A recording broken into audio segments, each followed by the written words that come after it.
Olá pessoal, esse é o podcast das áreas contaminadas. Eu sou Marcos Tanaka Riz, sejam bem-vindos.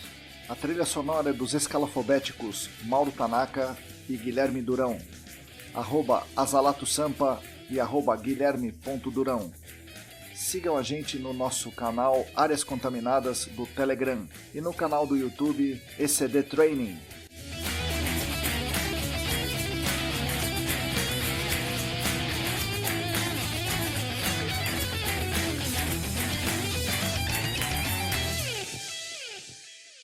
Olá pessoal, bem-vindos ao podcast Áreas Contaminadas. Esse é o 13º episódio do nosso podcast. Nesse 13º episódio, eu converso com o meu amigo Tomás Bodelão. Tomás é uma pessoa muito boa, né? Uma pessoa muito legal, vocês vão gostar de ouvi-lo.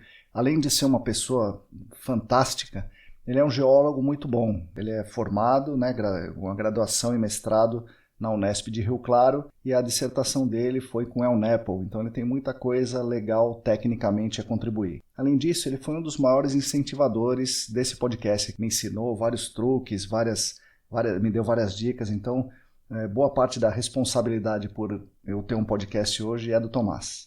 Muita gente, mas muita gente mesmo, tem contribuído, tem falado comigo, tem me parabenizado, e eu transmito esses parabéns a todo mundo que participa aqui do podcast. As pessoas têm elogiado também por a gente trazer para o debate, trazer para a conversa pessoas comuns que trabalham no gerenciamento de áreas contaminadas, pessoas comuns como eu, como vocês que estão me ouvindo aqui. Outra coisa interessante, eu tenho percebido que eu tenho bastante ouvinte no estado de São Paulo, né, a maioria deles, mas eu tenho também ouvintes espalhados pelo Brasil e até no exterior. Tem gente do Peru, dos Estados Unidos, Japão, Irlanda, Alemanha, Suíça. Então é bem interessante, bem gratificante a gente conseguir ser ouvido aí por muita gente, até em outros países. Eu gostaria de destacar duas mensagens que eu recebi. Eu recebi uma porção, como eu falei, mas eu vou destacar duas aqui que são mensagens que o interlocutor me autorizou a divulgar. Uma delas, uma das mensagens, o interlocutor fez publicamente, então eu posso falar tranquilamente aqui. Uma delas é o Vinícius Vini Me Corriza. Ele diz que ouviu o podcast do Rafael Sato e ele qualifica como excelente a conversa, ele considera muito proveitosa, mesmo ele, Vinícius, já tendo feito muitos estudos com intrusão de vapor. Mas muitos detalhezinhos que ele não sabia, ele foi anotando para utilizar no dia a dia. Fala, muito obrigado pelo conteúdo que você está trazendo no YouTube de graça para a nossa área de atuação, Marcão. O seu canal é um achado. Então, poxa, fico muito feliz com as palavras do Vinícius, pela consideração dele em falar isso para mim. E uma outra mensagem de uma garota, eu vou optar aqui por não falar o nome dela, que trabalha no gerenciamento de áreas contaminadas, e disse assim: estou aqui, pois estava ouvindo o seu podcast e queria te contar que estou saindo de uma fase muito ruim. No começo da pandemia, entrei em uma crise e fiquei muito mal. Na semana passada, um amigo me indicou o seu podcast e ele está sendo maravilhoso para mim. Relembrei porque eu gosto tanto de trabalhar. Me despertou novamente a gana de fazer as coisas bem feitas. Me faz sorrir de novo ao pensar em ir para campo e fazer o que eu sei fazer melhor. Quero te agradecer de verdade por compartilhar informações e conhecimento através dessa mídia também. Ela escreve algumas outras coisas aqui, né? E essa é uma mensagem que me deixou, sinceramente, sensibilizado e até um pouco emocionado, né? Que eu consegui dar uma contribuição que transcende aí a parte técnica, né? Então, esse tipo de mensagem é realmente um grande prêmio e é um grande incentivo para que a gente continue produzindo aí esses podcasts. Então, obrigado por me ouvirem, obrigado por mandar as mensagens de apoio e estamos aí à disposição de todos. Espero que vocês gostem da minha conversa. Fiquem aqui com as palavras de Tomás Bodelão. Até! Oi, pessoal. Vamos a mais um episódio do nosso podcast Áreas Contaminadas. Hoje eu vou conversar aqui com Tomás Bodelão. Tomás é geólogo, ele é formado na Unesp de Rio Claro e ele é mestre em Geociências e Meio Ambiente também pela Unesp de Rio Claro. Tomás, seja bem-vindo. Oi, Marcos, bom dia, tudo bem? Pessoal, bom dia, tudo bem? Então, Marcos, é um prazer estar aqui conversando com você hoje, né?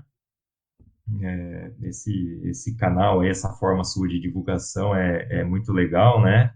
A gente tem percebido, né? Eu tenho acompanhado bastante aí suas publicações semanais e tenho observado também aí bastante gente comentando das suas publicações, né? Então, isso é muito, muito legal porque a gente observa aí que tem um público-alvo sendo atingido. Isso é muito legal e é uma parte aí, essa parte ambiental, né, é muito legal a gente discutir, né, as atualidades. Então, bem legal esse tipo de conversa aí. Bom, como você comentou aí, eu sou geólogo, né, formado em 2011 e também mestre em Geociências e Meio Ambiente em 2014 pela Unesp. Atualmente eu faço MBA na USP em Gestão de Áreas Contaminadas e meu início aí no GAC foi mais ou menos ali em 2014. Eu atuei um ano e pouco numa consultoria ambiental em São Paulo e desde então eu atuo na Envisol, né? Hoje eu sou geólogo sócio, atuando aí na coordenação e gerenciamento dos projetos de investigação e remediação. Tá A bom? Envisol fica em Jundiaí, não é isso?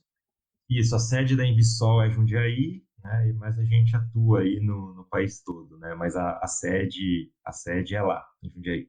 Legal. Tomás, o que levou você de Botucatu para fazer geologia na Unesp de Rio Claro? O que me levou, eu sempre gostei muito da parte de meio ambiente, né?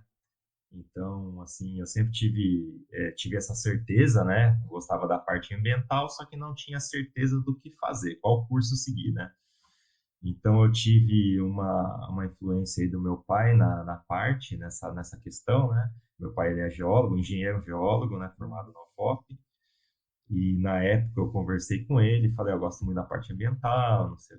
E ele falou, faz geologia. Daí eu falei, mas geologia, né, tem algumas coisas ali que não, né, não envolve muito só a parte ambiental. Porque, assim, eu tinha acompanhado muito ele desde pequeno, né, mais voltado à mineração, Sim. e isso eu sabia que não era muito minha linha, né. Mas ele falou, não, tem toda a parte ambiental. Aí eu comecei a pesquisar e realmente tinha. E aí eu resolvi seguir. Comecei a fazer geologia, segui e eu comecei a ter essa parte ambiental, se eu não me engano, a partir do quarto ano com hidrogeologia com Chang. Desde então, antes disso, é mais aquela parte aí que acho que o pessoal comentou bem aí até no podcast do Júlio. Sim. Ele falou mais ou menos essa linha, né? Muito voltado para a parte aí de mineração. E aí, quando chegou no quarto ano, aí eu falei, ufa, né? Tô na parte que realmente eu gosto, que é a parte de meio ambiente. E assim, meio que na época que eu fiz geologia, contramão, né? Que o pessoal falava, né?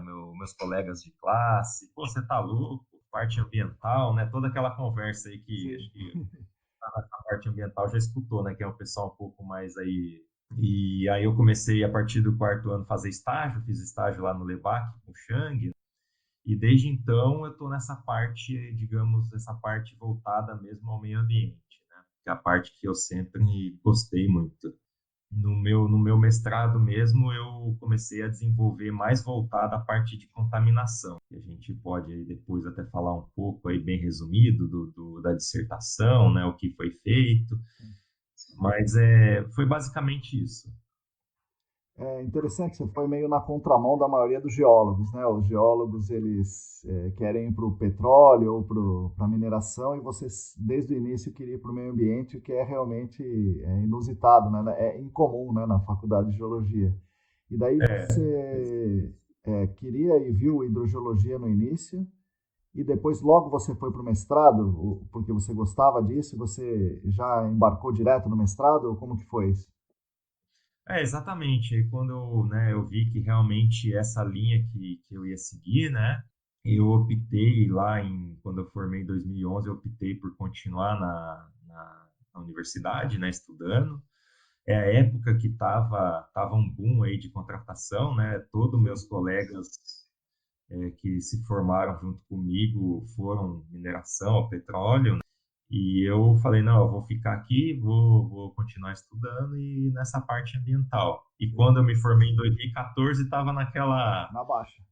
na baixa. Mas assim, da classe toda aí, foram sei lá, acho que dois, eu e mais um que foi na época para a parte ambiental. E o pessoal pegava muito no pé, né, na questão assim, não, você tá louco de seguir isso, tipo, até questão financeira mesmo, tá todo mundo saindo aqui, ganhando bem, você vai parte ambiental, né, você vai ganhar mal, aqueles papos, né, Sim, sim. mas assim, realmente optei porque eu já iniciei todo o estudo pensando, né, na parte ambiental. E você teve a oportunidade, então, de fazer o mestrado lá no Lebac, né, com o Chang, com o Elias, o outro Elias, o Marco Ped, todo mundo que é referência, né, no estudo ambiental, principalmente El Nepal, né, fase bem Exatamente, emissível, menos densa. Conta um pouco isso. da sua dissertação, que sua dissertação é uma das referências que a gente usa. Eu mesmo usei a sua dissertação como referência para a minha tese. Então, Marcos, é realmente isso. Eu fiquei lá com esse pessoal, né, o Shang. No início do meu mestrado foi com o Shang, né? Mas aí, ao mesmo tempo, o Everton de Oliveira, Sim. ele tava na USP e ele foi para a Unesp. Então, ele acabou sendo meu orientador, tá? Ah, O tá. Everton e a Juliana. Sim. A Juliana que hoje atualmente está na Unifesp. Então, e aí eu fiquei com os dois, né? Desenvolvendo esse estudo. E basicamente a dissertação aí foi assim, o estudo dela foi a importância dos horizontes do solo na distribuição do contaminante. Como que foi feito isso? Na época tinha, não, existe até hoje lá, né, o Horto Florestal em Rio Claro, Certo. e o Everton conversou com o CETESB e tudo, e teve autorização para a gente fazer um estudo lá, como Certo. se fosse uma área experimental mesmo, Certo. entendeu? Certo. Ou assim como tem lá no Canadá, né? Como o Everton e a Juliana fizeram todo o estudo lá, meio que eles tentaram implantar isso aqui também. Então, Certo. tinha uma área ali para o pessoal fazer os estudos. E um estudo foi o meu lá, né? Que a gente fez uma simulação aí de um derramamento do combustível, né? Certo. Na época, lógico, isso faz tempo aí. Eu vou falar aqui, vamos ver se eu não deixo passar nada, se eu me recordo tudo exatamente. Certo. Mas a gente derramou em torno de 27 litros, né, de uma mistura aí composta de hexano, chilenos, benzeno e etanol, tá? Certo. Certo. Acho que foi 60% de hexano, 11% de chilenos, 11% de benzeno e 18% de etanol. E a gente deixou 7 dias lá, após o derramamento, né? Deixou 7 dias lá antes de fazer o estudo. Após 7 dias do derramamento, a gente fez toda a parte de escavação, né? Na época foi escavação em blocos, né? Certo. Não foi feito por sondagem, né? Não tinha questão de preservação aí por voláteis. Isso aí a gente entra em detalhes aí, acho que ao longo da discussão. Foi feito dessa forma, que foi antes de 2014. Eu não lembro Certo. exatamente quando foi feita a etapa de campo, 2012 mais ou menos. E assim, resumindo de uma forma bem básica, né? A gente observou que a maior parte dos hidrocarbonetos e do etanol ficou retida nas camadas mais superficiais, né? Não atingiu o nível da água, mesmo porque não era a intenção atingir o nível da água. E aí também o que a gente observou? Que o etanol ele ficou retido em sua maior parte na interface, onde a saturação de água era mais alta, Certo. e os benzenos, chilenos, ficou retido nos horizontes mais rasos, né? Nas Certo. camadas com menor condutividade, nas zonas de armazenamento, tá? Certo. Assim, e por fim, o que o estudo concluiu disso tudo? Que a massa em relação, né, a massa que a gente encontrou ali em relação à massa total derramada foi baixa. Então, isso teve a discussão lá na dissertação, depois no artigo que foi publicado na revista, né, Áreas da subterrâneas. Águas Subterrâneas, que provavelmente foi pelo método aí de coleta. Isso deve ter influenciado, deve ter tido muita volatilização, sem dúvida, e acarretou aí nessa baixa, né, vamos chamar de baixa recuperação da massa. Então foi basicamente isso, mas né, para mais detalhes, o pessoal pode acessar esse artigo que está disponível, Sim. Nós vamos ou deixar o qualquer link coisa. aí na descrição.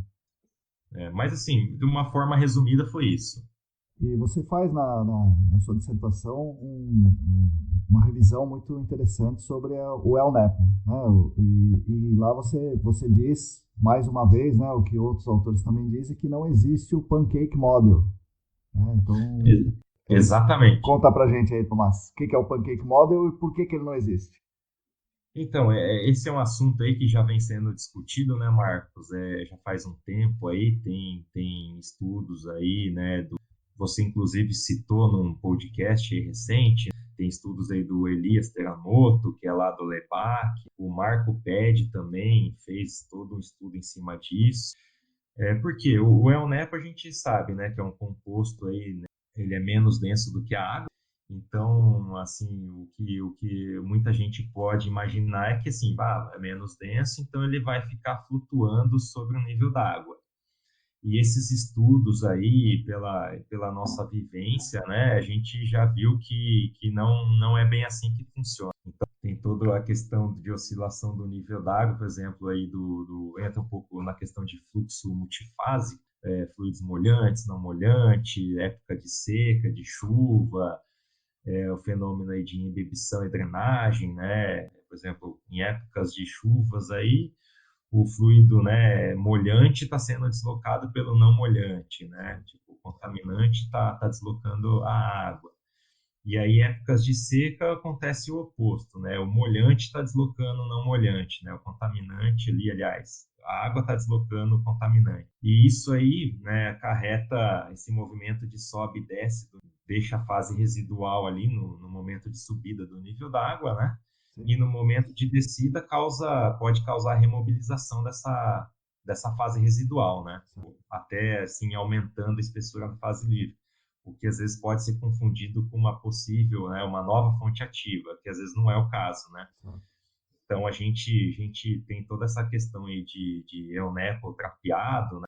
Bom, e assim, é basicamente isso, né? Acho que até no estudo do Marco Pedi, aí ele tem, né, esse estudo bem detalhado, onde ele mostra que tem o nepo trapeado bem abaixo ali do nível da água atual, né? Sim. Provavelmente lá em 2014, que a gente teve toda aquela questão hídrica, né? Que os níveis da água ficaram muito baixos. Enfim, acho que é mais ou menos isso aí. Certo. Então, não existir no Pancake Model, tendo toda essa dinâmica que você acabou de explicar para nós, não tem muito sentido a gente colocar poções não afogados com 3 metros de seção para tentar investigar esse El Nepo, certo? Então, essa é uma questão aí bem interessante, né? Pelo seguinte, todos esses estudos aí que a gente, né, tá citando, os que a gente vê aí no dia a dia também e atuou ou atua, né? Tudo volta a essa linha aí, que realmente você fazer um detalhamento aí disso, de um El Nepo com PM, não vai ser efetivo, né? Não vai ser efetivo. Acho que você até discutiu isso um pouco aí também no podcast. Então aí você tem que partir para algumas outras ferramentas aí de alta resolução, né? O VOST, o OIP, de repente o MIP, você fazer uma boa amostragem de solo, né? Incluindo a zona saturada, né? Porque a gente sabe que esse, mesmo sendo um El Nepo, ele pode estar ali abaixo do nível d'água. Então, com tudo isso aí, a gente, né, isso proporciona aí um modelo conceitual bem, vamos chamar assim, de bem robusto, né?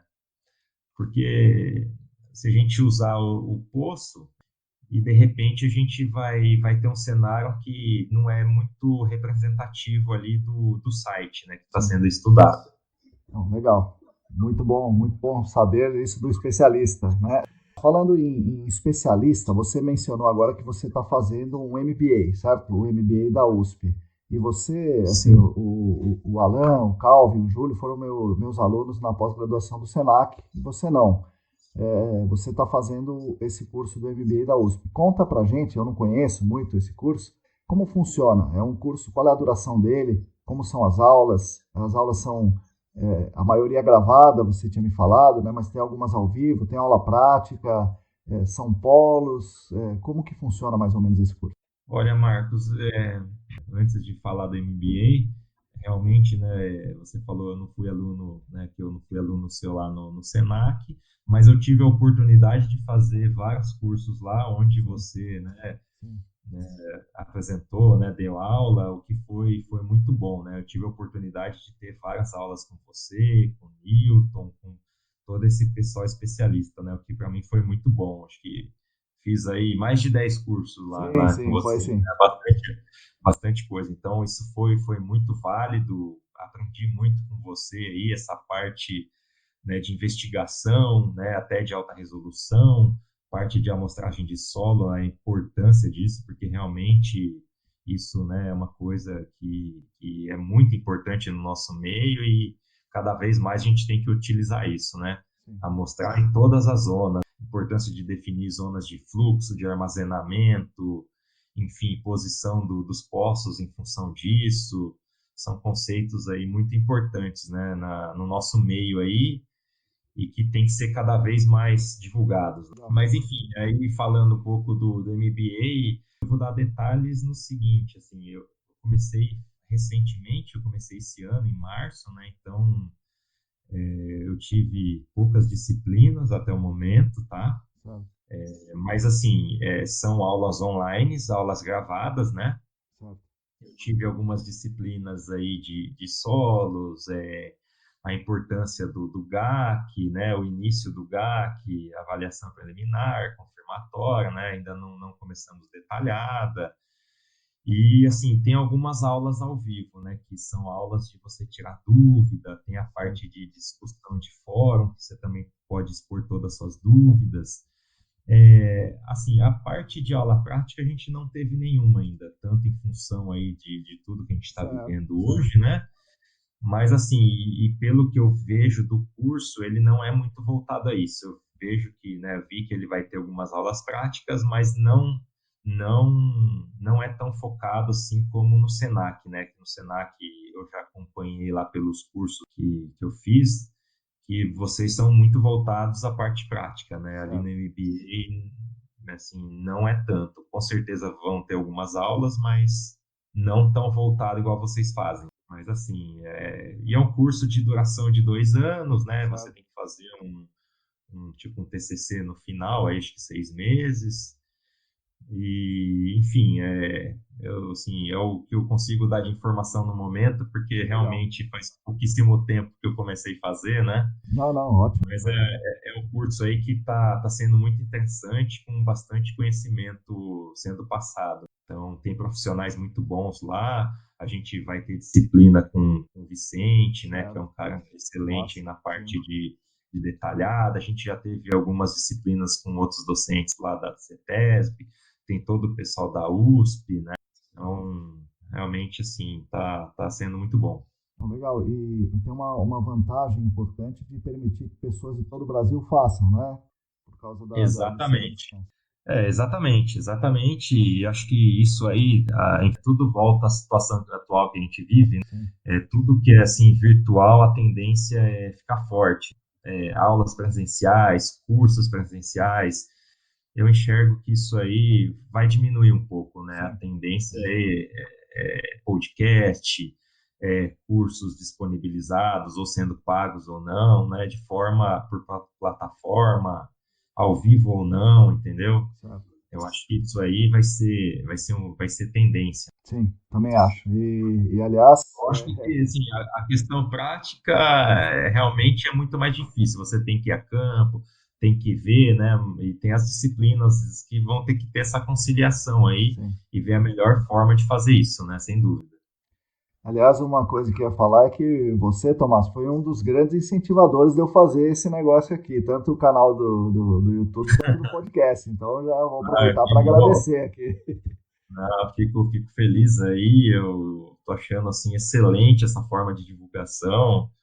Eu acho muito legal. E quando eu vejo assim pessoas comentando, né, você conhece o canal lá do Marcos, né, do Marcos Tanaka.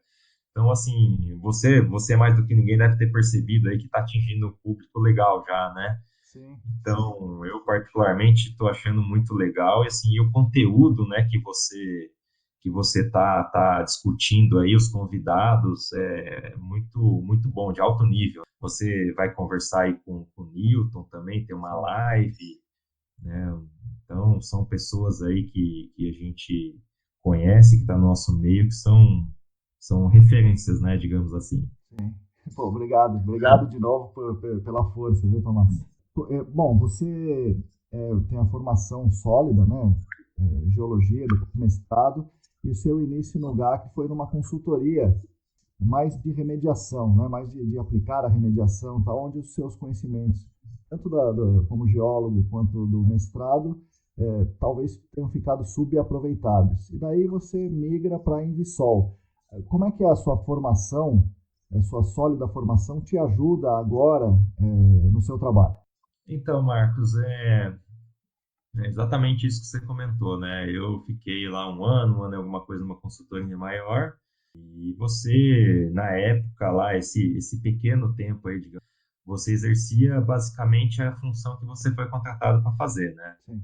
Eu mexia mais com a parte de investigação também, e você ficava ali, né? Na investigação, eu ficava mais na época na parte de investigação detalhada. Aí, a partir do momento que eu fui para a Invisol, né? Invisol é uma porte pequeno para médio, né? E aí toda a dinâmica muda, né? No começo, assim, você pode, né? Eu até senti um baque, assim, digamos. Você sente, fala, nossa, o que exatamente eu vou fazer aqui, né? E aí, mas rapidamente eu consegui me adaptar. Por ser uma coisa pequena e média, a gente tem, assim, maior facilidade, né? De fazer as coisas. É tudo mais a agilidade é maior, né? Flexibilização. Você vê, por exemplo, tem um gap aqui, você já vê que aqui é um caminho que a gente pode seguir, tem uma oportunidade muito boa. E, assim, no que a gente, digamos, no que a gente tem o estudo aí, digamos, nessa parte de investigação, remediação, a gente consegue potencializar isso, né? Eu acho que é o ponto positivo. Você consegue enxergar, assim, um possível gap e, opa, vamos potencializar, né? Eu tenho estudo aqui nessa parte de investigação, remediação, podemos seguir dessa forma. Então, acho que nessa linha é uma coisa muito boa. E como é que é lá? Qual é o perfil da Invisol? Tamanho, quantas pessoas trabalham, que tipo de cliente atende? Faz só gerenciamento de áreas contaminadas ou tem algum outro segmento? Então, a gente fala, né, que a Invisol hoje é de pequena a médio porte, né? Atualmente tem em torno aí de uns 35 funcionários, né?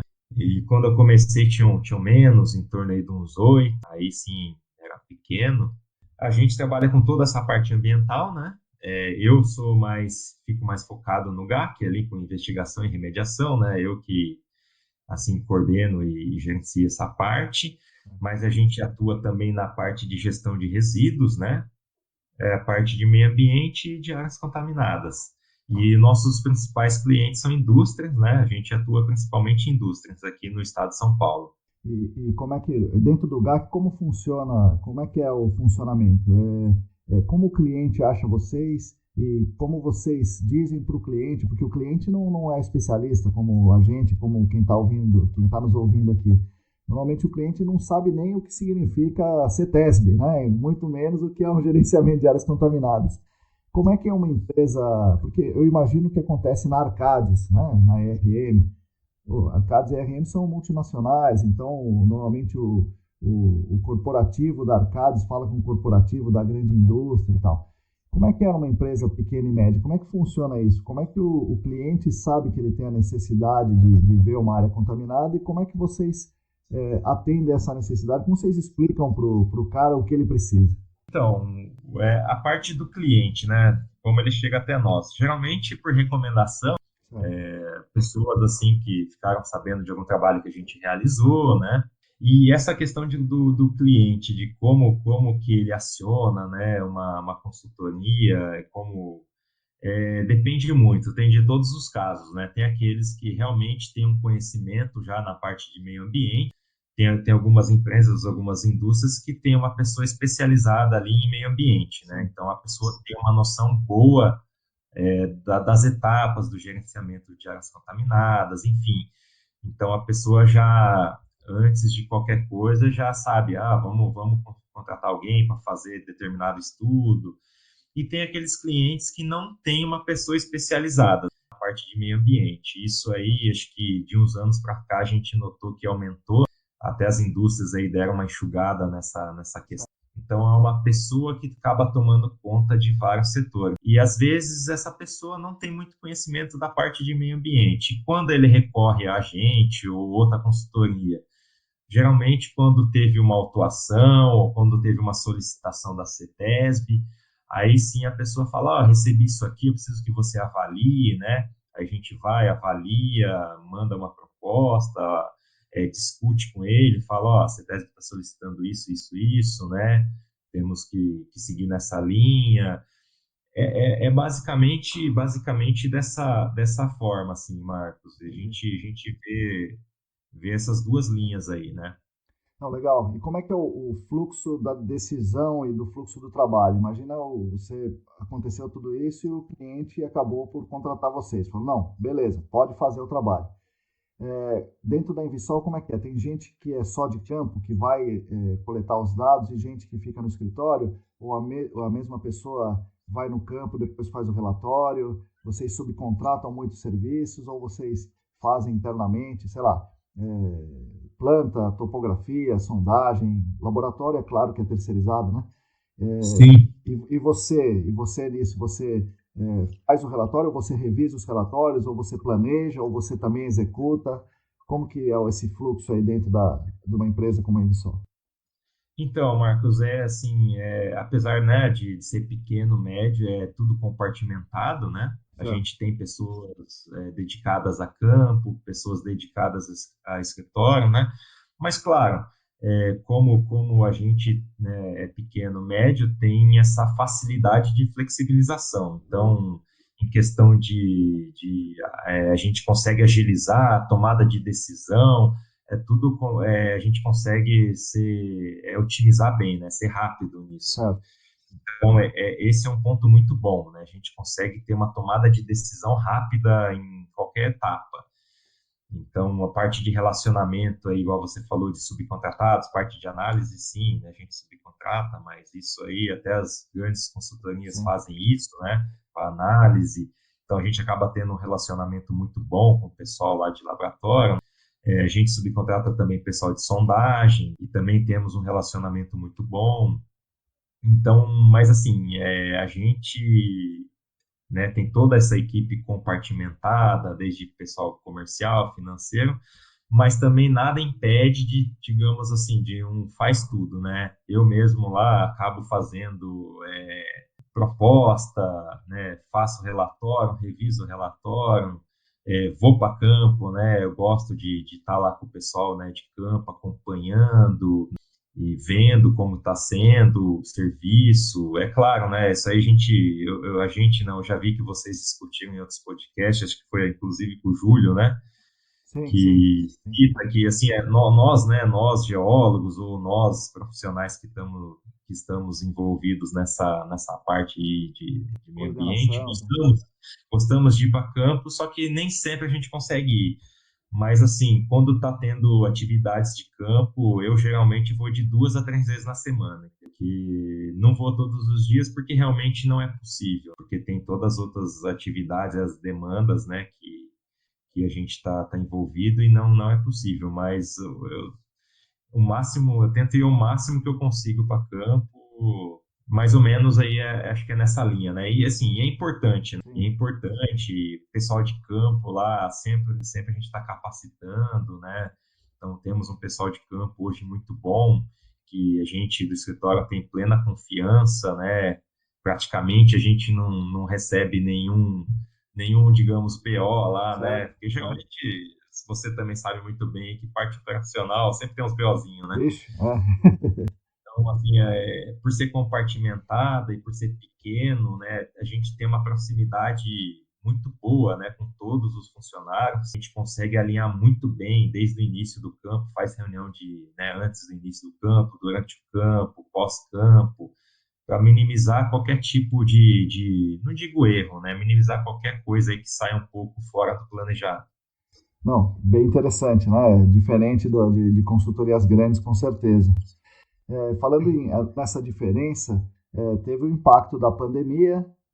A pandemia impactou muitas coisas e o setor de gerenciamento de áreas contaminadas não é diferente, né? Foi impactado também. sem dúvida. Um evento lá atrás, o pessoal da ERM, o Paulo, ele falou que tinha ocorrido um impacto, mas não era tão grande na ERM. Pessoas da Arcades me falaram que tem um impacto também, mas não tão grande, e a Geoclock a mesma coisa. Então, se a gente pegar a média das grandes aí, dá um impacto de, sei lá, 10%, 15% no volume total de projetos, de negócios e tal. O Alan falou para nós que ele viu em pequenas e médias empresas uma queda maior, principalmente em quem atende clientes menores, como indústrias pequenas, posto de gasolina e tal. Como você vê o impacto geral da pandemia nesse segmento que você atua, né, de empresas pequenas e médias, e como foi para vocês ali? Teve um impacto muito significativo, pouco? O que a pandemia trouxe de prejuízo ali? Ó, sem dúvida, né, Marcos, afetou aí todos de alguma forma, né? Mas assim, até o momento, a gente não sabe o impacto disso mais a longo prazo, né? Sim. Mas assim, a gente está ainda vivendo essa situação, né? E realmente os impactos que a gente notou é mais do que você falou aí do pessoal, que o pessoal da RM comentou, da Arcades, né? A gente sentiu aí que os contratos que estavam em andamento, né, em andamentos aí, praticamente o cliente optou por continuar.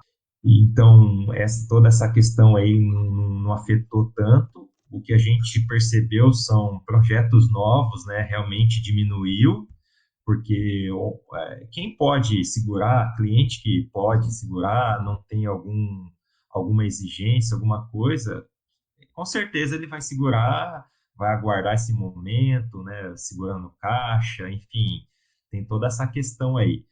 Mas de uma forma geral, a gente sentiu mais isso, mas a gente vai ver o impacto maior disso ao longo do tempo, talvez aí final do ano, Certo. início do ano que vem. E que cuidados adicionais vocês estão tomando para fazer os trabalhos de campo durante a pandemia? Então, o nosso pessoal de campo, né, a gente reduziu, não no sentido de dispensar, a gente reduziu, assim, intercalando, né, reduzindo, assim, para ter o mínimo de exposição possível. E aí, quem não tinha algum carro, né, a gente fez toda a questão de mudança, o pessoal do escritório que foi para home office, né, Certo, a gente pegou o carro dessas pessoas e certo, passou para o pessoal de campo, né? Então, certo. quem tinha que estar ali no campo, no cliente todos os dias, a gente disponibilizou o carro, né? Mas a maior parte já tinha, né? Já tinha o veículo ali da Invisol. E a gente fez mais um remanejamento nesse sentido aí, lógico, fazendo reunião aí para o pessoal tomar todos os cuidados possíveis, mesmo porque muitos clientes exigem, né, os cuidados, desde o uso de máscara, evitar muita aproximação, enfim, cada cliente também tem seu procedimento que a gente tem que seguir, né? E parte de equipe a gente enxugou, se eu não me engano, uma pessoa só, né? Que teve dispensa, mas o resto da equipe toda ficou e a gente, né, seguiu todos os cuidados recomendados e quem consegue, né, quem é a parte administrativa, é home office por tempo indeterminado. Interessante. Conseguiram, então, se precaver, né? Teve algum caso na empresa ou no cliente, alguma coisa assim que vocês... Caso de Covid? Olha, Marcos, assim, dentro da Invisol nenhum, Que bom. em alguns clientes que a gente atua, assim, a gente não fica sabendo se foi confirmado ou não, mas o pessoal faz, né, toda a medição lá de temperatura antes do funcionário entrar na unidade, teve alguns que foram bloqueados, isso a gente ficou sabendo. Só que, assim, a confirmação ou não, a gente não teve ciência, né, mas isso a gente chegou a ver, né? Mas de pessoal da Invisol, não. Não, todo mundo, ninguém teve nem suspeita Oh, aí. que bom, que bom. Muito bom. Que continue assim, né? Exatamente. Vocês terceirizam coisas significativas em termos de dinheiro, né? Como laboratório e sondagem. Como é que vocês fazem? Vocês têm um laboratório único que vocês trabalham? Ou vocês, cada caso, cada cliente, vocês procura um novo laboratório, ou é o cliente que escolhe, e a sondagem, mesma coisa, vocês sempre trabalham com uma única empresa, vocês procuram trabalhar com uma única empresa, material, são vocês. Legal. Então, pergunta muito boa. Tem de tudo um pouco, Marcos. Tem de tudo um pouco aí. Seguinte sentido, né? Depende muito de cliente. Tem alguns clientes que solicitam, ó, eu trabalho com tal laboratório, eu quero que continue. Então, a gente Certo, segue com ele.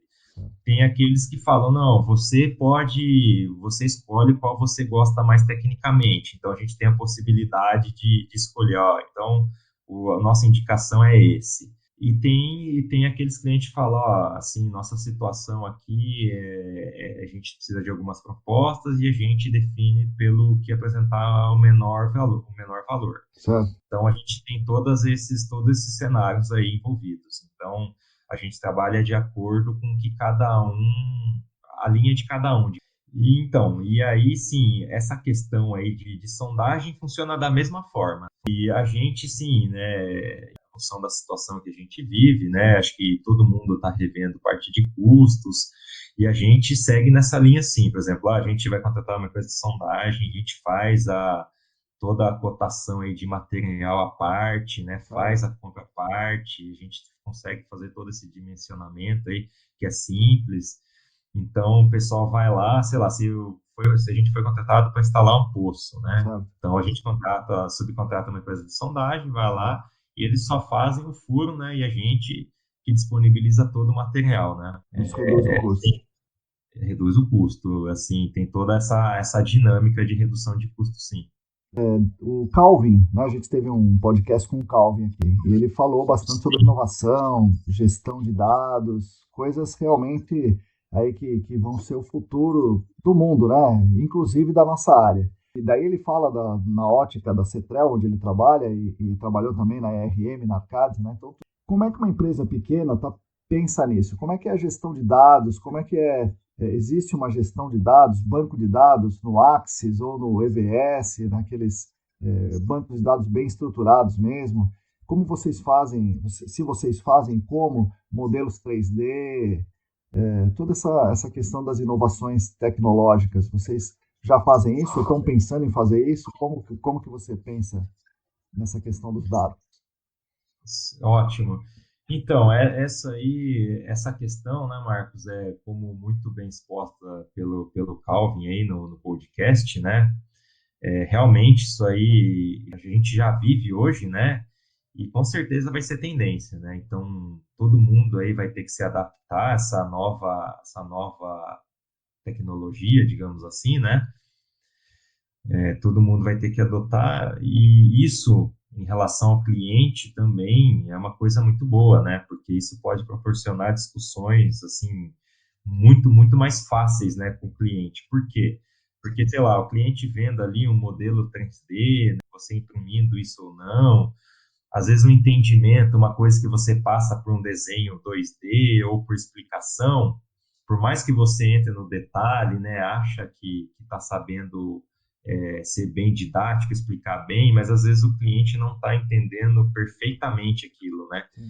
Então, com essa parte aí de modelagem, de tipos, né, desse tipo de gestão de dados, vai facilitar muito, e eu acho que isso aí, acho não, realmente vai ser tendência. E hoje nós temos uma gestão de dados, né, uma gestão de dados não da forma como você falou, a gente ainda está desenvolvendo isso, já começamos faz alguns meses, né, Legal. porque igual a gente está comentando aqui, a tendência é isso, né, então, desde as consultorias maiores até as pequenas, tem que se adaptar a essa questão, né. Então, a gente está em busca né? Tá no processo já de fazer tudo isso aí, né? Então, estamos com algumas equipes aí dedicadas, já fazendo aquisição de softwares, fazendo alguns cursos, porque assim, a gente vê aí que tem algumas demandas que são mais específicas nisso, né? Sim. Não são todas as demandas que o pessoal acaba usando, né? Isso aí, pelo que eu observo, até de umas consultorias maiores, aí não são todos os projetos que são implantados. Então, assim, posso estar enganado, mas pelo menos é o que a gente observa aí de pessoas próximas, né, que trabalham em consultorias maiores. Mas, sem dúvida, eu achei um assunto muito legal aí, da forma como foi exposto, né, pelo Calvin, muito interessante mesmo, e realmente temos que avançar nesse sentido aí, sem dúvida. Assim como a gente fala muito em alta resolução, né, temos que avançar nesse sentido, né, técnicas mais modernas, né, e assim também como a gestão de dados, porque não adianta também você ter todo lá uma alta resolução fantástica e você não ter uma gestão boa de dados. Então as coisas, eu pelo menos penso dessa forma, né, a gente tem que ter uma conciliação nesse sentido, conciliar da melhor forma possível todas as ferramentas, né, e hoje tecnologia está muito a nosso favor também, né, inclusive da parte ambiental. Tem que a coleta de dados tem que conversar bem com a apresentação e a seleção dos dados, né? Exatamente, exatamente. Senão são só dados, né? Sim. Da mesma forma, a apresentação de dados, até o Newton estava me falando sobre isso. A apresentação dos dados, tanto o modelo 3D, quanto realidade aumentada, quanto a própria modelagem, né, de predição de fluxo e transporte de fluxo de água e transporte de contaminantes, a gente tem gastado muitos recursos nisso. Então, os softwares são caros, treinamentos de pessoas né, demanda bastante, o trabalho de pessoas muito capacitadas para fazer isso, mas em geral os dados das nossas investigações são bem ruins. Então, nós estamos trabalhando nessa modernização tecnológica aí na apresentação dos dados, mas a gente eu acho, e o Newton me falou isso também, que a geração dos dados tem sido ruim. Então, sobre isso, Tomás, a gente queria perguntar sobre a investigação. Você mencionou a investigação de alta resolução. A gente teve um podcast com o Júlio falou bastante sobre isso, mas qual é a realidade disso para vocês, uma consultoria do tamanho de vocês? Primeiro, o que é uma investigação de alta resolução? Segundo, vocês conseguem fazer uma investigação, vocês têm a prática, o hábito, a condição de fazer a investigação, uma coleta de dados em alta resolução nos projetos de vocês? Então, ótima pergunta. Essa é uma pergunta que dá uma discussão Sim, mais uma bem hora, longa, né? né? Tem muita coisa envolvida aí. Bom, mas assim, uma alta resolução, né, uma investigação com alta resolução, isso aí eu pelo menos entendo de várias formas. Pode ser desde um estudo aí de você fazer uma amostragem de solo com detalhamento muito alto. Acho que, inclusive, num dos estudos que o Júlio citou, foi feito isso, né? Exatamente Foi isso. feito algumas sondagens lá com um detalhamento muito, muito bom em coleta, né, de solo. Isso aí não deixa de ser uma alta resolução, né? É uma das formas. E aí também tem outras formas de alta resolução. Você vai usar MIP, né? MIP com HPT, o VOST, OIP, enfim, tem as ferramentas assim também. Então, eu acho, né, pela nossa vivência aí, a gente tem que conciliar as ferramentas da melhor forma possível. Tem também a questão do cliente, tem cliente que fala, não posso fazer, não tenho verba para fazer tudo isso. Então, você tem que adaptar de acordo com que o cliente também tem em mãos, né? De repente, tem alguma situação que não tem muito como fugir. Por isso que tudo volta às etapas do gato. Você tem que fazer desde uma preliminar muito bem feita, porque se você tem uma preliminar que não é tão bem feita, uma confirmatória, a dúvida ali em fontes potenciais de contaminação, aí você já não consegue fugir muito de uma alta resolução para você identificar esses pontos. Então tem toda essa etapa aí para a gente considerar na alta resolução. E eu acho assim, a melhor forma é a conciliação dessas ferramentas. E você tem que avaliar caso a caso. Vou jogar uma casca de banana para você agora. Vamos ver se você escorrega, Tomás. Bom, você estudou bastante o El Apple, você falou bastante para a gente aqui, você fez o mestrado e tal, e você chegou a várias conclusões, tanto no mestrado quanto na sua vida profissional. O El Apple grande parte dele fica o que se chama de trapeado, né? Então ele fica preso aí nas zonas de armazenamento do solo. Sendo assim, como é que a gente consegue avaliar a eficiência de uma remediação de El Apple medindo o El Nepo que está dentro do poço de monitoramento. Né? Então, dá para fazer assim? Ou é impossível fazer assim? E mais, a remediação está funcionando? Porque se uma grande parte da massa ainda está lá, trapeada, e você nem sabe disso, como é que a gente está fazendo as nossas avaliações das remediações? Essa pergunta aí é muito boa, né? Também envolve várias questões nela, né? Para a gente começar, vou citar novamente, né? A importância da gente ter uma preliminar, uma confirmatória muito bem feita. Porque a gente tendo essas etapas bem realizadas, isso aí já facilita muito as etapas seguintes. No seguinte sentido, porque a gente tem que ter essa boa investigação, a gente não pode ter incertezas, a gente sabe aí que tem casos que tem incertezas quanto à fonte, existe, não existe, né? Tem que estar com tudo isso muito bem alinhado, né? Não ter essas incertezas, né? Ter ali preliminar, uma confirmatória muito bem feita. Se não foi bem feita numa detalhada, você tem que eliminar essas incertezas, né? Tanto que a detalhada exige isso, que qualquer fonte potencial, né, de contaminação ou até mesmo fonte primária não identificada em alguma das etapas, né, anteriores, você tem que ir a fundo ali. Em função disso, a gente teria um modelo conceitual muito robusto, que ia facilitar muito as etapas seguintes.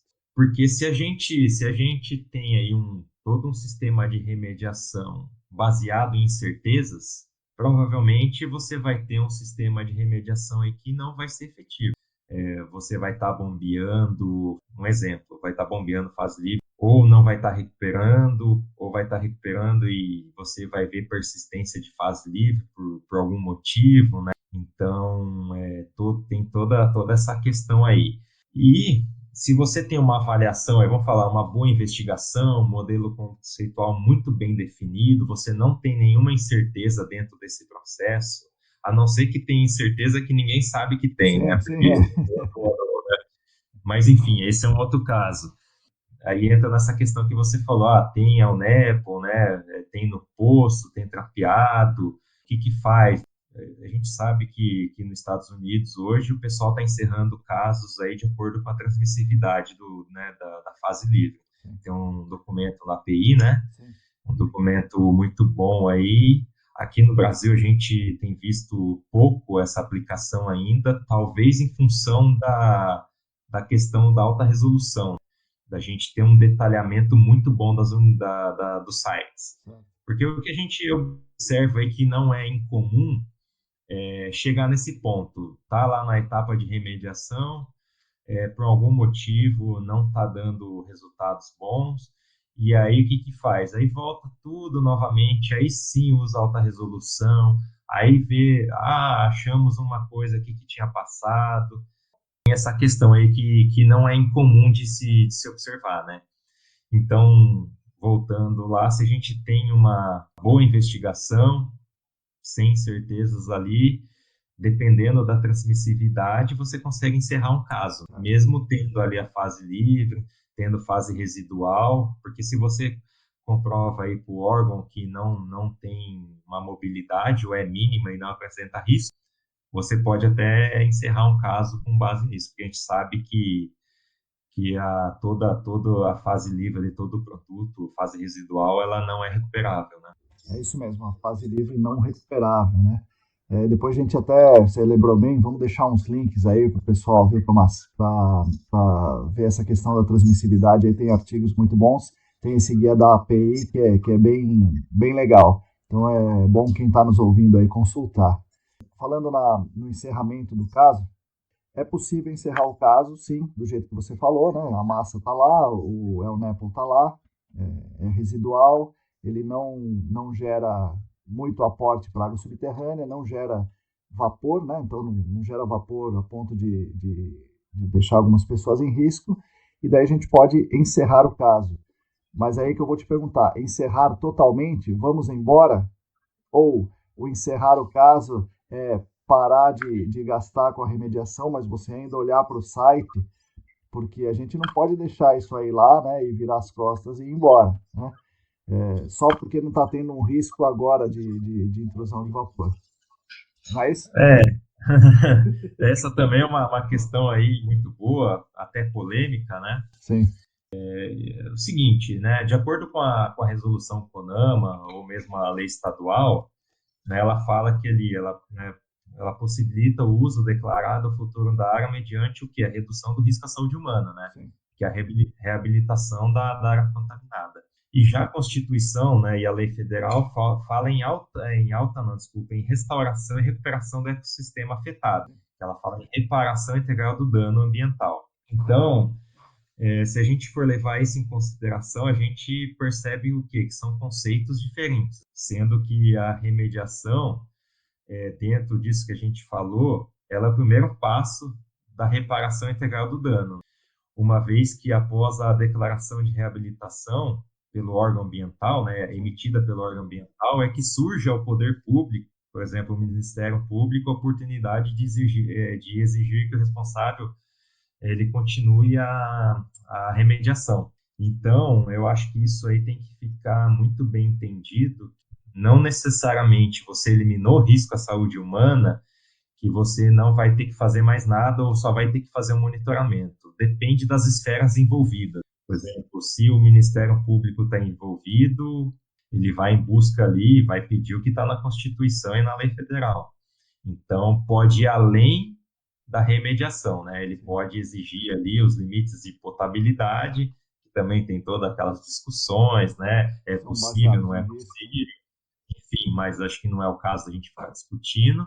E se não for possível, pelo menos ao máximo que a tecnologia permite, né? Então, eu acho que assim, a importância de toda essa discussão, né, de todo esse conteúdo que você está fazendo, isso é muito legal, porque isso é um assunto aí que de repente não todos os clientes têm ciência, né? De repente eles falam, ah, não, vamos fazer remediação, a gente fez aqui, eliminou o risco à saúde humana, vamos fazer o monitoramento e encerramos. Mas se tiver outras esferas envolvidas aí, como o Ministério Público, pode ser que tenha exigência de continuar, né, às vezes até usar uma outra tecnologia. E isso o que, né, influencia? Custos maiores, né? Então, tudo leva a parte de custo. Eu acho que é basicamente isso aí. Na questão ambiental também, né, falando no meio ambiente, no mínimo, você tem que monitorar, né? Embora exista impraticabilidade técnica, até nesse caso do El Napo mesmo que você falou, é impraticável você remediar ali, né? Perfeito. Não vai sair porque é residual e tal. Mas a gente não pode fechar os olhos e ir embora, né? Então, o meio ambiente também é de todos, né? Um bem comum. Então, acho que a gente tem que, sei lá, o responsável legal, ainda que a área esteja reabilitada, ele tem que, no mínimo, olhar para isso, acompanhar, né? Ver se está sendo atenuado realmente, se ainda não representa risco e tal. Não, sem dúvida, porque né, a gente está falando em redução ou eliminação do risco à saúde humana, né? Mas tem toda a questão aí, né? Se o Ministério Público entra no processo, né? Ele pode exigir. E é o que você falou, muitos dos casos, a contaminação ali vai ficar, não tem, a gente sabe muito bem disso, né? Muitos dos casos, se não a totalidade, É, né? E aí que entra, né? A partir do momento aí que tanto o responsável legal quanto o responsável técnico apresenta, né? Que a tecnologia só permitiu isso, tudo, aí o Ministério Público pode fazer todo o cálculo compensatório, né? De indenização, o responsável legal, em função do que poluiu, do tanto que poluiu, né? Pode pagar algum tipo de indenização. legal. Fazer mais uma pergunta técnica, Tomás, que é sobre TPH, né? Nós estamos gravando isso aqui no dia 3 de julho. 8 de julho nós teremos um webinário aí da ESIS e do SENAC sobre TPH. Provavelmente tudo isso vai ter acontecido antes da publicação desse podcast. Mas você é um cara que estudou bastante o TPH para os seus casos e você esmiuçou ali o guia do ITRC sobre TPH.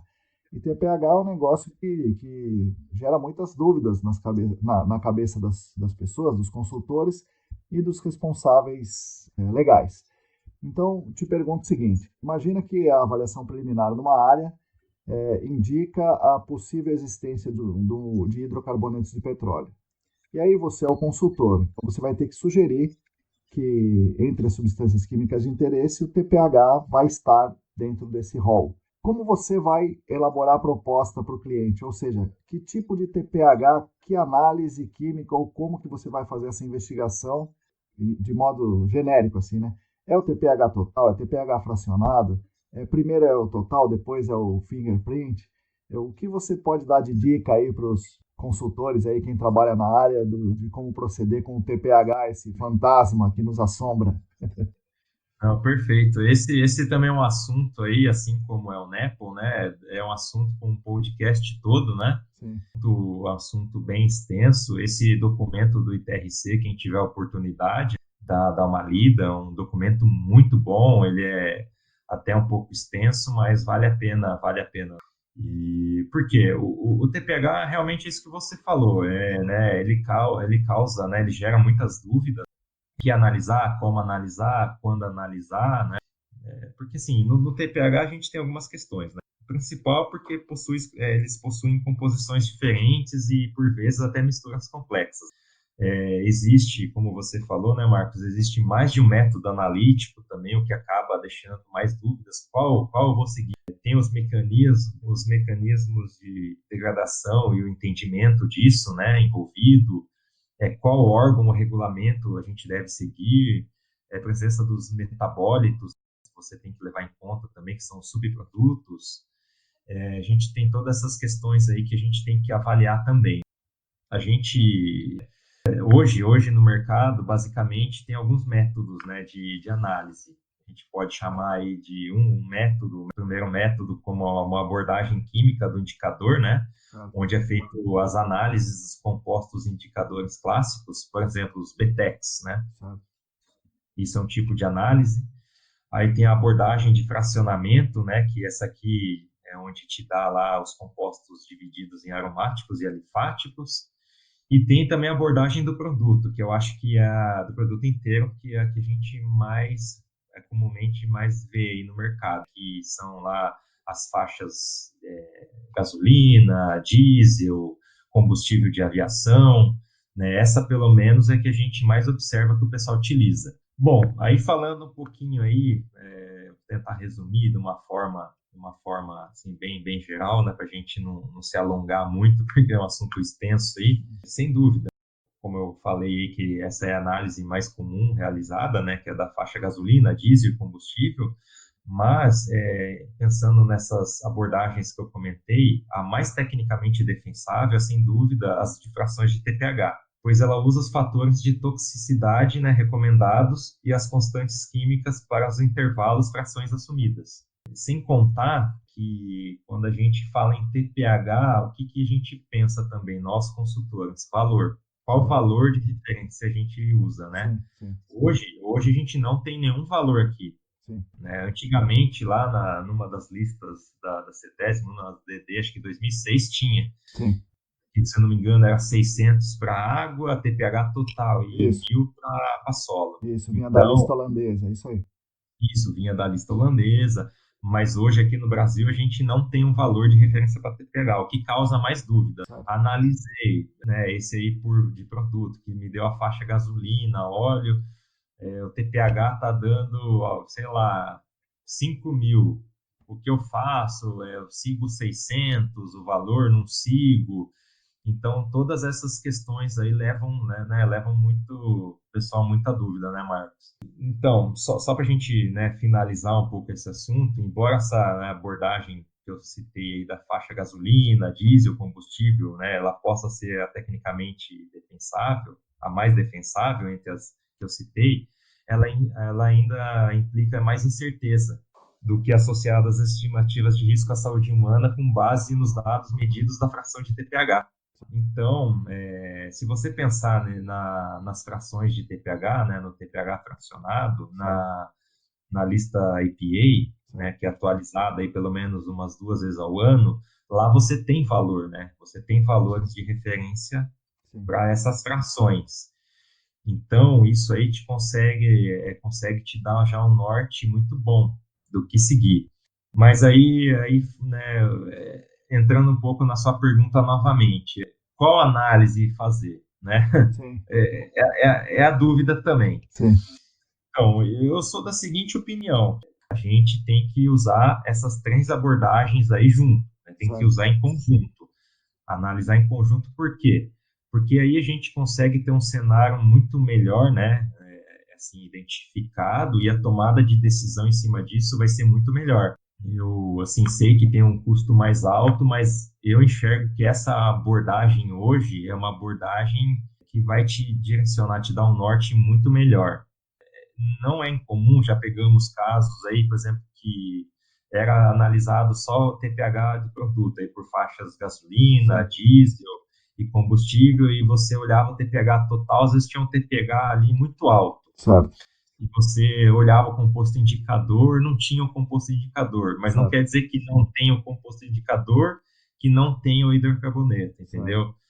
Mas às vezes também tem outra coisa ligada. E você analisando os outros compostos também, como o TPH fracionado, aí você vê lá, pô, mas o TPH total aqui está muito mais baixo do que do outro. O que está ocasionando isso, Certo. entendeu? Certo. Você começa a correlacionar uma coisa com outra, porque o TPH às vezes é identificado em áreas que não tem nem algum produto como, sei lá, alguma fase livre, Sim. e o cliente às vezes confunde, mas está dando TPH ali, tem fase livre, né? Porque numa outra parte da unidade dele tem, Certo. mas não quer dizer que ali tenha, entendeu? Ali pode ter outras coisas, porque TPH também tem interferência de matéria orgânica, pode ter interferência aí de etanol, de algum tipo de álcool, né? Isso aí pode tudo ocasionar ali no TPH total. Então, e fazendo por frações, além de você ter um valor, teoricamente, né, um valor ali do EPA, teoricamente uma pluma que você achava, apesar de não ter valor, se você usar isoconcentrações do TPH total por faixas ali, você acha que tinha uma pluma enorme de TPH, mas você fazendo pelo fracionado, você vai ver que de repente pode ser que seja muito menor do que aquilo ali e Certo. você tem uma base, né? E claro, na lista EPA você tem que ficar atento ali quais são os compostos carcinogênicos, quais não são, para ver qual você multiplica por 10, qual você não, né? Porque o risco lá é para 1 milhão, aqui é para Sim. 100 mil. Sim. Tem toda essa questão de você tomar um certo cuidado. Em relação ao TPH, é mais ou menos isso, né? Eu acho que é importante quem está analisando um site saber exatamente, né, qual método usar e na etapa da investigação que você está, né, qual você vai usar, dependendo dessa etapa. Agora, para a gente fazer a minha última pergunta aqui, você foi atrás da geologia por conta da sua vontade de entender sobre o meio ambiente. Passado aí, sei lá, quase 10 anos da sua formatura, da sua graduação na geologia, você continua um ambientalista? Você continua querendo saber mais sobre o meio ambiente? Nossa, sem dúvida, viu, Marcos? Eu converso muito lá com a nossa equipe, né? E é uma coisa que eu falo, ó, essa parte ambiental, né, principalmente de investigação, é uma parte onde, digamos, a gente tem bastante pepino, né, vamos falar dessa forma, né, que a gente acaba levando notícia ruim para o cliente, né. Então, nem sempre o cliente gosta, né, de escutar isso. Mas, assim, apesar de todo, eu falo, né, apesar de todo esse pepino, eu gosto muito. Eu realmente eu comprovei que desde antes de eu começar o curso lá dessa parte ambiental, que realmente o que eu faço exatamente isso, né? O que eu gosto e continuo cada vez mais estudando, né? Me aprofundando em diversos temas aí relacionado ao GAC. Então, a gente vê aí que principalmente documentos internacionais aí, EPA, TRC, API, tem muita coisa boa e ainda às vezes nem tanto discutido aqui, né? Então, aí fica até uma sugestão aí de alguns podcasts aí de convidar, né, algumas pessoas experts em alguns assuntos assim, né? Que Sim. vai ser bem legal a gente acompanhar. Pô, legal. Bom, Tomás, muito obrigado pelo seu tempo, obrigado por sua disposição e, novamente, muito obrigado por me incentivar aqui. Você deu várias dicas mesmo. E é isso aí, nós estamos aqui no podcast bastante por sua ajuda aí. Obrigado, então, Não, Tomás. eu que agradeço, Marcos, aí, né, pelo convite novamente, né, e né, vamos divulgar esses conteúdos aí que você está disponibilizando para atingir o máximo, né, de pessoas, desde clientes, consultores, né, acho que em função de tudo que a gente conversa aqui, pode surgir algumas dúvidas. Então, aí você pode colocar meu contato aí disponível, né? A gente pode discutir eventuais dúvidas, o que precisar, né? E vamos aí. E isso é muito legal. Você fala, né, que eu fui incentivador, mas eu nem penso dessa forma, porque realmente isso que você está fazendo é uma coisa muito legal, né? Que é propagar aí esse conhecimento da parte ambiental. Isso realmente é coisa muito legal e que eu vejo que assim, que temos mesmo que divulgar, chamar convidados, né? E acabar com aquele paradigma, né? Foi um ditado aí que eu escutei, se eu não me engano, num curso que eu realizei na CETESB, né? Que desde novo, né, a gente é condicionado que o solo é uma coisa suja, né? Por exemplo, sei lá, nosso filho, ou a gente mesmo quando era pequeno, estava no parquinho, você, né, normal, pega um pedaço de terra, vai pôr na boca, né? E aí o que o pai e a mãe falam, não coloque, é sujo. Então, muitas das coisas aí que aconteceram, principalmente no passado, provavelmente é dessa questão cultural, né? Que, tipo, se essa é uma questão suja, né? Então, o que tem aí, né? Já que tá sujo mesmo, né? Mas, assim, eu vejo uma importância muito, muito boa nesse sentido, né? Uma conversa muito boa, e esse conhecimento aí da importância, né, do meio ambiente, porque também muita coisa, assim, muitas discussões são em cima de água subterrânea, né? Mas e o subsolo, né? Todo o meio ambiente subterrâneo ali envolvendo o solo, tem toda a sua importância também, né? Sim, Então, exatamente isso. É amostrar o solo, né, Tomás? exatamente. Isso aí eu escutei bastante nos cursos lá que eu fiz, né? No Senac com você, e realmente a gente vê a importância ter um entendimento muito bom, né? Da parte aí do solo, né? Bom, é isso aí, Tomás. Muito obrigado. Então, espero que os ouvintes tenham gostado aí. E até a próxima. Até, Marcos. Agradeço mais uma vez e boa sorte e sucesso aí nessa etapa sua. Esse foi o 13º episódio do podcast Áreas Contaminadas, onde eu tive uma conversa muito legal com o Tomás Bodelão, geólogo da Envisol. Recomendo que vocês leiam a dissertação dele, é um trabalho muito legal, principalmente quem trabalha com hidrocarbonetos de petróleo e tem dúvidas sobre a UNEPL. A revisão sobre a UNEPL na dissertação dele é muito boa.